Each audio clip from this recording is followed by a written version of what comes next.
Hello everyone, and welcome to the History of Byzantium. Episode 156. The Half-Blind, Leading the Blind. You can imagine how long I've been sitting on that title. Today we're going to talk about Basil, the Bulgar Slayer, and the end of the Bulgarian War. But before we get there, we need to put this conflict fully into context. The sheer length of this war is something that it would be easy to lose sight of, given our lack of sources. If you look at Justinian's time in power, our information was so plentiful that each decade of his reign has its own flavour. His rise to power under Justin, the optimism of the conquests, the post-plague depression. By contrast, we know so little about Basil's era that we have no idea what he was thinking most of the time. We don't know what people thought back home. We have no clue what Samuel and the Bulgarians were feeling. It would be easy then, as many historians of the previous century did, to cast the war as one long mission of revenge for Basil. In 986 he was ambushed and humiliated at Trajan's gate. In 1018, he finally conquered Bulgaria. Given Seleucus' characterization of the emperor as stern and angry, it's tempting to see Basil teeth-gritted, determined to make crushing Bulgaria his life's mission. But we shouldn't move to such hasty conclusions. We have no evidence that Basil took his defeat so personally. In the east, the Fatimids had repeatedly dealt the Romans embarrassing blows, but the emperor had never allowed that to affect his strategic decision-making. He wanted peace with Cairo, and he got it. What then did Basil want in the Balkans? I think it's fair to say that he wanted to reclaim the lands that Tzimiskes had taken, and though wounded pride was a factor in that, it was mainly for strategic reasons. The Romans needed to control the entrance to the Danube to keep the Rus at bay. But beyond that, Basil may have been happy for Samuel's state to exist in Macedonia, ideally without the title of Tsar. But if the Bulgarians had been content to stay in the west and keep away from the coast, then it was easier to leave them be. Remember that in 997, after the victory on the Spercheios River, we're told that Basil was interested in peace. And again, in 1005, after securing the Danube and retaking Dyrrhachium, peace is mentioned in our sources. There was no other active front in 1005, so if peace was discussed, then it seems that the Vasilevs was looking to end the war. If true, then he doesn't seem bent on the destruction of Bulgaria, nor consumed with vengeance. As I mentioned last time, between 1005 and 1014 we know nothing about the war in the Balkans. When our information returns, the two sides are back on campaign and seem to have been for a while. Perhaps, as in 997, Samuel could not conclude a peace after suffering a string of defeats. His legitimacy depended on his ability to defeat the Romans. To agree to a deal which limited his state to a particular area probably felt like accepting a Byzantine cage. Something I'm keen to emphasize here is the success of the Bulgarian kingdom. Samuel and his brothers began their work in 976, and they survived waves of Roman pressure for 42 years. Central to this achievement was the strength of their Macedonian heartland. The area around the lakes had been one of the early centers of Slavonic Christianity. That sense of identity and prestige helped the brothers establish themselves as community leaders after the collapse of Preslav. The prosperity of this community was based around the old Via Ignatia.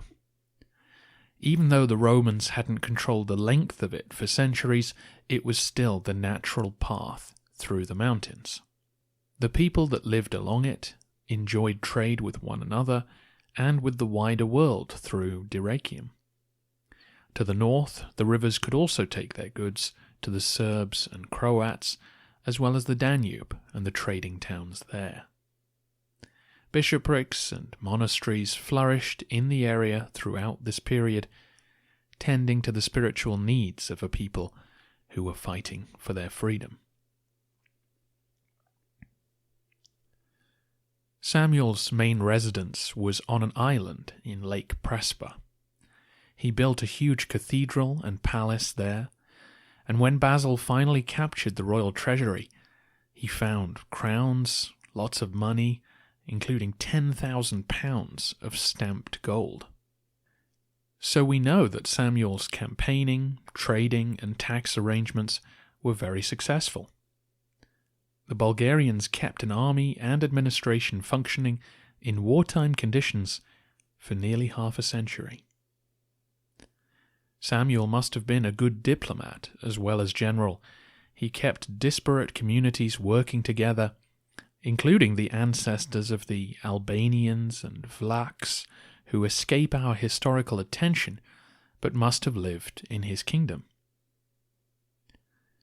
One thing I imagine the Bulgarians no longer had, though, was the old steppe cavalry corps. The grasslands north of the Hemus Mountains and beyond the Danube had sustained them, but Macedonia was a land of mountain and forest. This meant that the Bulgarians could almost never afford to stand and fight the Romans on flat ground. They no longer had the weapons which put fear into Byzantine hearts. Instead, their tactics became entirely based around the landscape. Hit and run, ambush, surprise. These were the skills which kept Basil at bay for 4 decades. Given that we have so little information about these campaigns, we need to turn to indirect sources of information. As you know, Nicephorus Phocas had 2 vital military manuals written during his time in charge of the Eastern armies. One on how to deal with Arab raids, the other on the army he built to invade Syria. There is a third practical guide, often copied alongside these 2, with no author's name attached. This anonymous treatise discusses warfare in the Balkans. It is addressed to the emperor by a more experienced general, which could well suggest it was written for a young Basil. In its pages, we can see a plausible explanation for why the Bulgarian War lasted as long as it did. At the centre of the author's concern is a desire not to be surprised by the enemy. Understandably. But that concern leads to chapter after chapter of caution.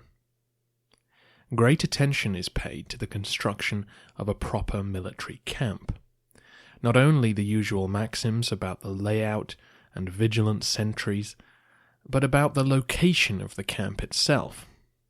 Don't set up near a mountain or a hill. Don't camp near the woods. Even if the landscape looks empty, the enemy can move silently through darkness and suddenly be upon you. The varied terrain of the Balkans also leads to concern over supplies. You may not be able to keep your whole army together. It may be too large to be fed from local sources.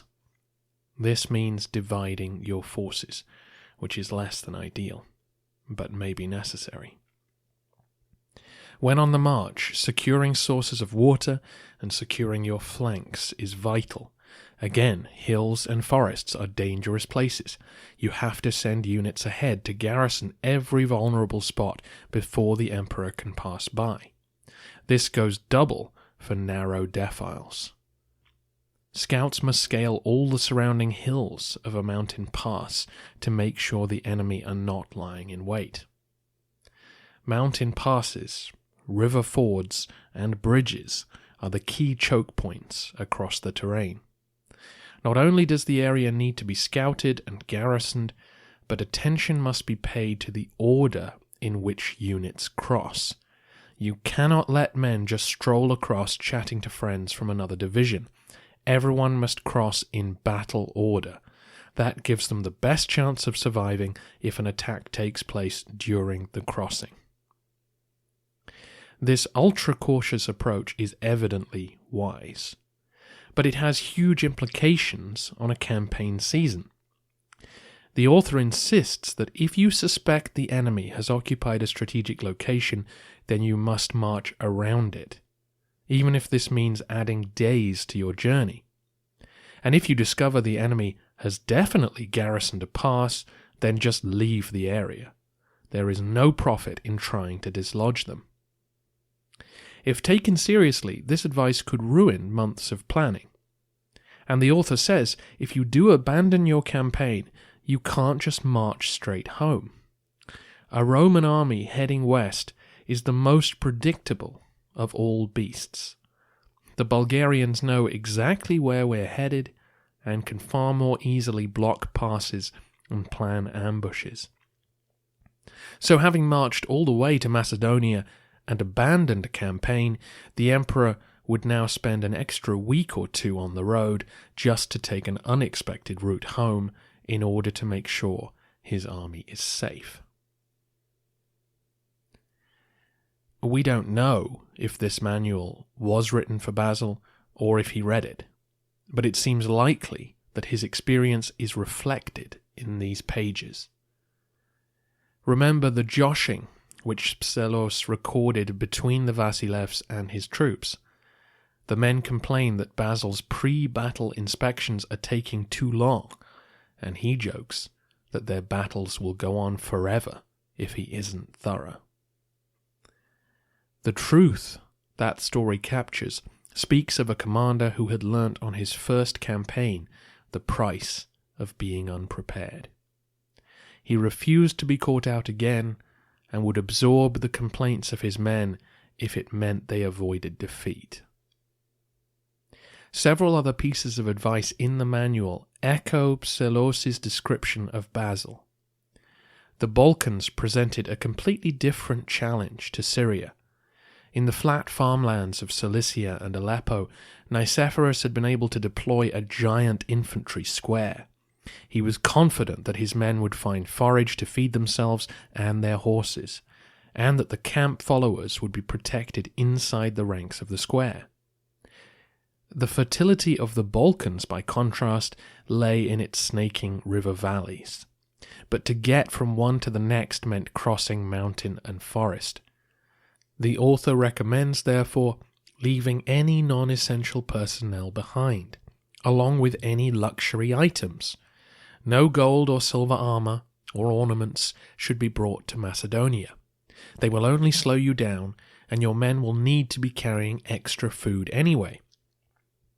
Barley didn't grow as abundantly in Bulgaria as the Romans needed, so infantrymen were encouraged not even to bring tents, but supplies instead.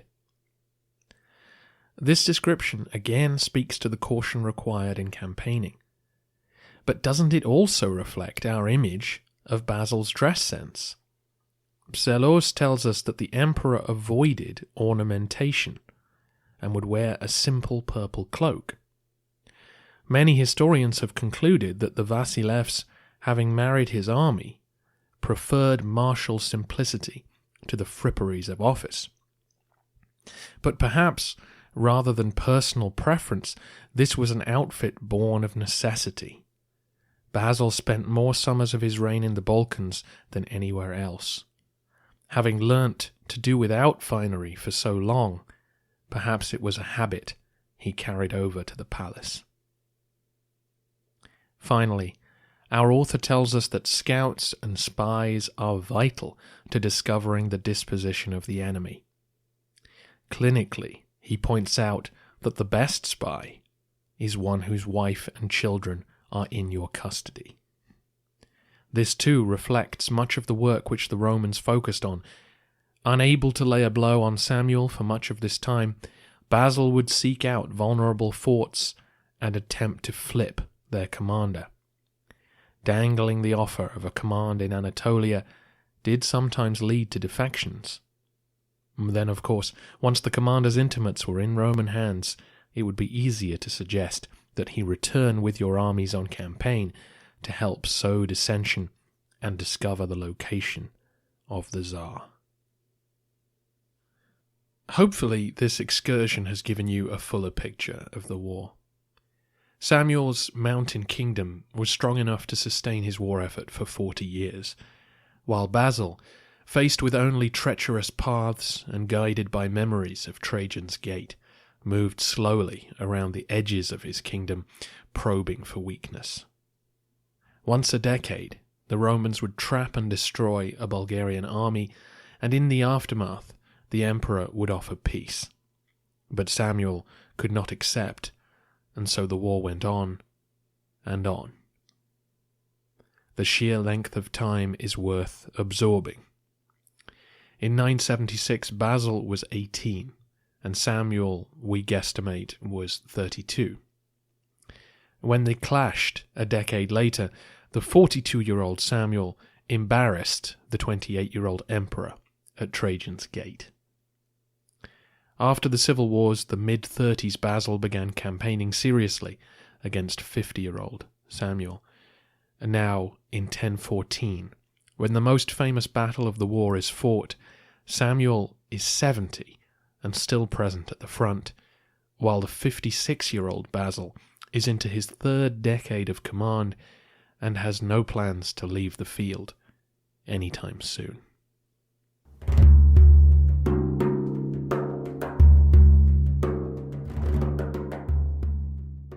Our chronicler, John Skylitzes, tells us nothing specific about what happened in the decade leading up to the Battle of Kleidion.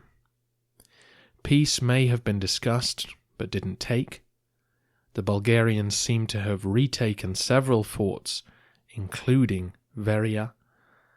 It's possible that Samuel had led a series of successful counterattacks or counter-defections, and Skylitzes left these embarrassing details out of his chronicle. In 1014 he describes a scene that must have been a familiar one from across the decades. Basil had gathered a large army at Thessalonica and attempted to enter the mountains. Samuel, as ever, saw the Romans coming, and as they entered the pass known as Kleidion, they found it blocked. The Bulgarians had thrown up a wall and dug ditches around it. The emperor attacked, but suffering steady losses, he pulled back. Based on the anonymous military manual, now was the time to either pick a new target or go home. However, one of Basil's lieutenants, Nicephorus Xiphias, volunteered to lead a small force over the mountains to attack the enemy from behind. Basil stayed camped at Kleidion, launching sporadic attacks to keep the Bulgarians occupied. Xiphias led his detachment to the south of the pass, through rough, pathless country. They scaled the mountainside and found a way over by late July. Screaming and making as much noise as possible to confuse and frighten the Bulgarians, they fell on the defenders. Trapped together in the narrow pass, the Bulgarians panicked and fled. As usual in these circumstances, all was chaos. Men trampled each other into the mud as Xiphias's men went to work. The commotion alerted Basil, whose troops scaled the wall and attacked the remaining Bulgarians. Samuel and his son escaped the disaster, but according to Skylitzes, 15,000 prisoners fell into Basil's hands. The emperor decided that they should all be blinded, punishment for resisting his advance. As his men went along the line, they were to leave every 100th man with one eye, so that he could lead his century home. This gruesome task accomplished, the Bulgarians were ordered to leave. The sad troop stumbled home, and when Samuel saw them, the Tsar died from the shock. This is one of the most famous stories from Byzantine history, and it provides the centerpiece of the caricature of Basil, the Bulgar Slayer. In the form that it is presented, it's clearly not true. The figure of 15,000 is the big problem here. To be fair to Skylitzes, even he is doubtful, adding "they say" after the number. A 15,000 would represent a large Roman field army of the day. If the Bulgarians had had so many men, they wouldn't have bothered hiding in a mountain pass.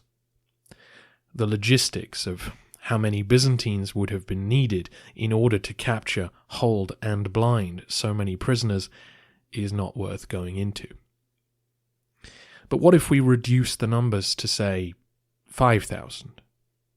Even then, it's hard to believe anything like this took place. 5,000 would again be a very large number, both to physically capture and for the Bulgarians to have mustered. And by that I don't mean that they wouldn't have had 5,000 men available, just that that's a very large number to gather in one mountain pass. And some clearly got away, because Samuel did, and many must have died in the fighting. So we're really talking about more than 5,000 if 5,000 had been captured.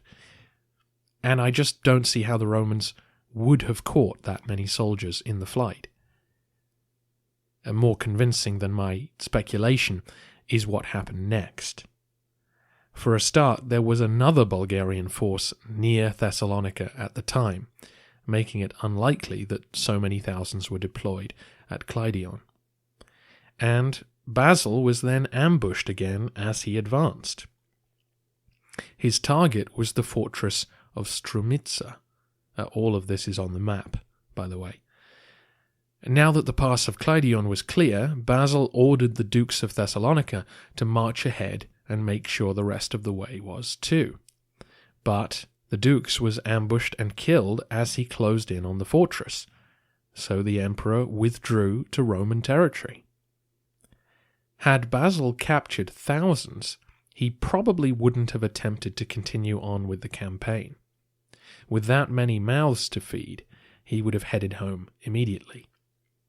And if the Bulgarians had suffered such a shattering loss, it's unlikely they would have continued to fight in the vicinity, nor for another 4 years of heavy warfare afterwards. So, what happened here? Well, Basil was known for what Anthony Caldelis terms exemplary punishments. We've seen several examples of this. Hanging and impaling focuses rebels, cutting the hands off Bedouin tribesmen, and blindings. Blinding was a traditional Byzantine punishment for rebels and usurpers, ending their eligibility to rule while preserving their ability to ask God for forgiveness. Basil began to extend this punishment to various combatants in the Bulgarian War. We don't know the context of these acts. We assume they were part of the carrot and stick offerings he presented to the garrisons of enemy forts. For those who surrendered, promotion. For those who resisted, punishment. Basil, who'd spent the first 25 years of his life having his orders filtered or overruled, now insisted on following through. If he'd said he would blind those who resisted him, then he would. How else could he make men take his offers seriously? So it is possible that at the Battle of Kleidion, Basil did indeed capture and blind some Bulgarian prisoners. Perhaps he even left some with one eye to guide the rest home. But who knows? Coincidentally, Samuel, in his 70s and stressed from the defeat, died a few weeks later. Conflating these two events, storytellers eventually came up with a truly memorable and hideous image. As I mentioned, Basil was on his way back to Constantinople when news reached him that the Tsar had expired. This was a big moment. For the Romans, the death of an emperor could bring chaos, defeat, civil war. For a state without such solid institutions, like Bulgaria, this could prove fatal. Even though autumn had set in, Basil turned his army around and immediately marched back to Macedonia. If he was going to make progress towards peace, then now was the time. The Romans made for the heart of Bulgarian territory, gaining access to the mountains and doing significant damage while they were there. They captured Prilep and burnt the palace at Bitola, both within striking distance of the lakes.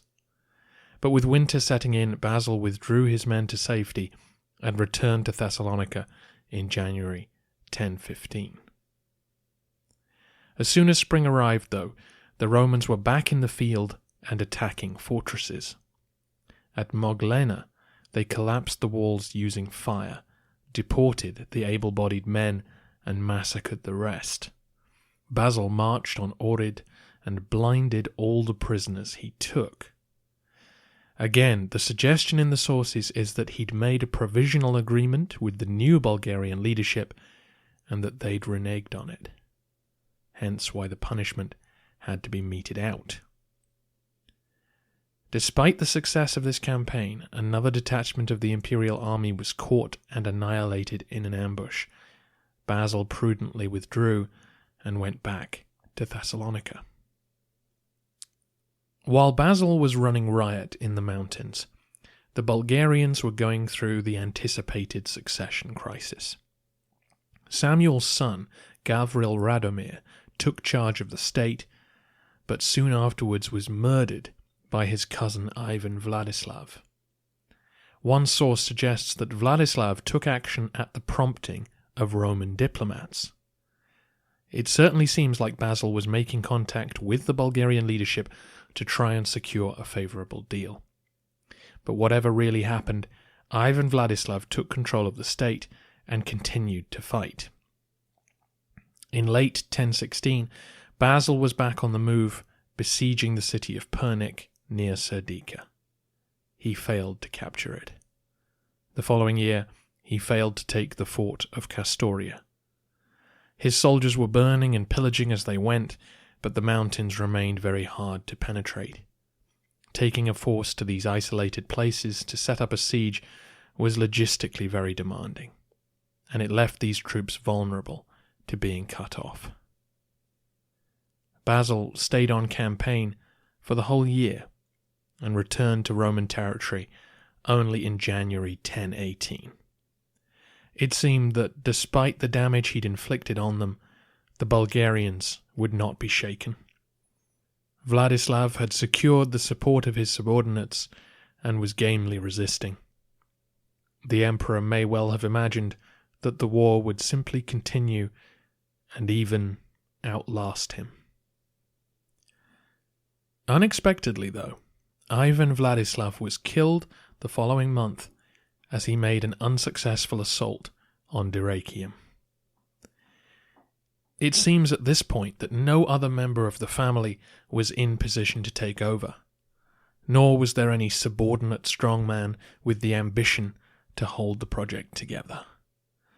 Instead, as soon as Vladislav's death was confirmed, Bulgarian officers began sending word to Basil that they wanted to surrender. Without the support of the rest of the kingdom, they knew that one by one they would fall to Roman assault. And of course by now they were all well aware that it was better to hand Basil the keys than to have him take them off you.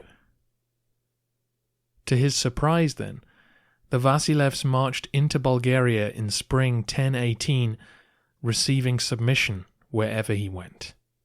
Strumica, Pernik, and many other fortresses opened their gates. Bulgarian churchmen came to the emperor's camp to secure their positions.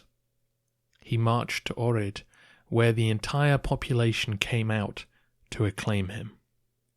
He received the royal treasury and immediately distributed it to his soldiers. This had been another of Basil's conspicuous policies whenever he captured loot. The Varangians always got first pick. The Bulgarian generals who surrendered were immediately put on the payroll, including Samuel's extended family, though they were shipped off to Constantinople. The people of Larissa, who had been uprooted 3 decades before, were offered the choice of going home or staying where they'd made new lives. Roman prisoners everywhere were freed, including the general John Chaldos, who had been captured 22 years earlier. Basil spent the rest of the year establishing Roman administration in the area, which we'll talk about more at the end of the century. But just as in the east, it was to be a very light occupation. Yes, Roman commanders were put in key positions, and various fortresses were pulled down. But otherwise the Bulgarians were mollified, their church left in place, and taxes were to be collected in kind, as they were used to paying them. Basil also found Roman brides for Bulgarian nobles and Roman husbands for their daughters. He was determined to bring the elites together and prevent such an exhausting war from resuming. After touring the new provinces and appointing men to do the mopping up, it was time to celebrate. Basil marched south to Athens, perhaps to reassure the people of that region that the war really was over. He was able to give thanks for his victory in the Parthenon, now a Byzantine church. Then, in early 1019, he returned to Constantinople. He entered in triumph, trailing the Bulgarian royal family. For the second time in half a century, their state was to be retired in front of the Roman people. This time, they would stay subjects of the emperors for 160 years.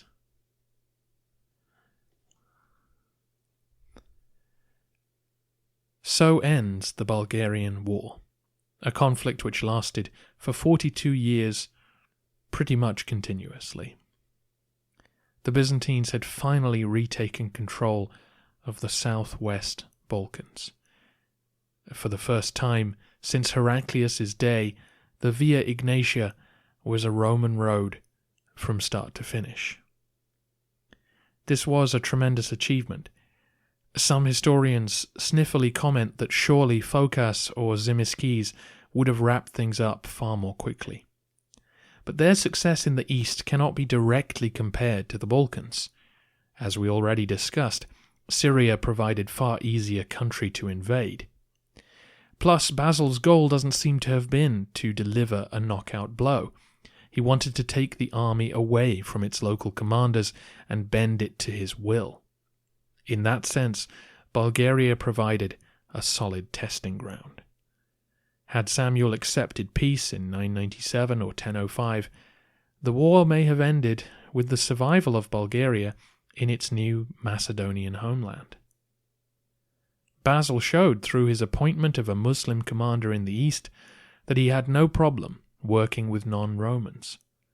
Had Samuel offered to swap the title of Tsar for Strategos, or accepted a Roman protectorate like Aleppo, then a very different scenario could have played out. This attitude, if we are correct in our understanding, is a long way from the Bulgar Slayer. How did Basil acquire the reputation for being someone who vowed bloody vengeance on his neighbours and sought their destruction? Next episode, I'll read you Basil's epitaph. In it, he makes no special reference to his victories over the Bulgarians, nor did Psellos, the historian writing closest to the emperor's day. He barely mentions the Bulgarian War. The term Bulgar Slayer was first coined about 160 years from now. And if that number rings a bell, then yes, the nickname was applied to Basil only when the Bulgarians looked as if they were about to throw off the Roman yoke. Of course, stories of Basil's exploits had become legend in the meantime. Skylitzes was only writing about 70 years after the event, and already the tale of blinding 15,000 prisoners had taken root. But that's the thing about Basil. We know so little about him that successive generations reinvented him for their own purposes. Skylitzes wrote to encourage the descendants of Basil's officers to take up arms in the Balkans. Choniates, the historian who first reports the term Bulgar Slayer, was desperate to stir his countrymen to stand up against their neighbours. As historian Paul Stevenson makes clear, had the nickname appeared during his lifetime, Basil would have banned it. He had just brought two warring people together. He wanted the Bulgarians to accept Roman rule and become loyal Christian subjects. The last thing he wanted to do was antagonize them by crowing about his own success. Going back to comparisons with Phocas and Tzimiskes, there is one thing that occurs to me about Basil's war-making. Something that I don't think his predecessors could have achieved. And that's the sheer amount of time he spent away from the capital. As you'll recall, during those early exchanges with the Fatimids, messengers had to travel to the Balkans in winter to find the emperor. Then, just before Cairo accepted peace, Basil wintered in Cilicia. And now, in the last few years, he seems to have decamped to Thessalonica, not Constantinople, so that he could be ready to launch attacks as soon as spring arrived. Only a truly legitimate emperor who had the full trust and support of the capital's people could have got away with this. Most of the men we've covered would have felt too insecure to go for such long periods of time without showing their face in the palace. Phocas's unpopularity and grisly death demonstrated the problem of trying to conquer and rule at the same time. By contrast, we hear of no turmoil during Basil's reign, and usually problems at the capital are recorded because most historians wrote in its vicinity. If we go back before Tzimiskes' conquest, we'll see that most emperors struggled to maintain the pressure on Bulgaria. Always they were being pulled back to the east or the capital to deal with a crisis. Basil's focus and determination to rid himself of other cares and to achieve a positive result are hugely commendable. Without that application, it's entirely possible that the Bulgarians would have remained a menace to his successors. A postscript on Samuel is that he was buried in one of his churches on an island in Lake Prespa. The site was excavated in the 1960s, and the skeleton of a 70-year-old man was found in gilded chainmail. If this is the Tsar, then you can now see his reconstructed face in a bust on the website.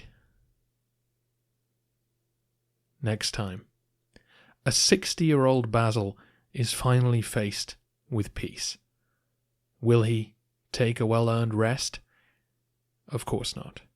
The Vasilevs is back on the march in east and west, determined to never let his troops rest, nor let those on the frontier forget the sight of a Roman army. That will be the final episode for this century of narrative, which began way back in 913 with the death of Leo the Wise. I asked you for questions back in 976, and I still have a fine batch that I will be answering when we get to 1025. But if you have a question to ask, particularly about the 112 years we've just been through, then do send it in. thehistoryofbyzantium@gmail.com is the best place, but you can also post them on the website, tweet at ByzantiumCast, or send them to me on Facebook.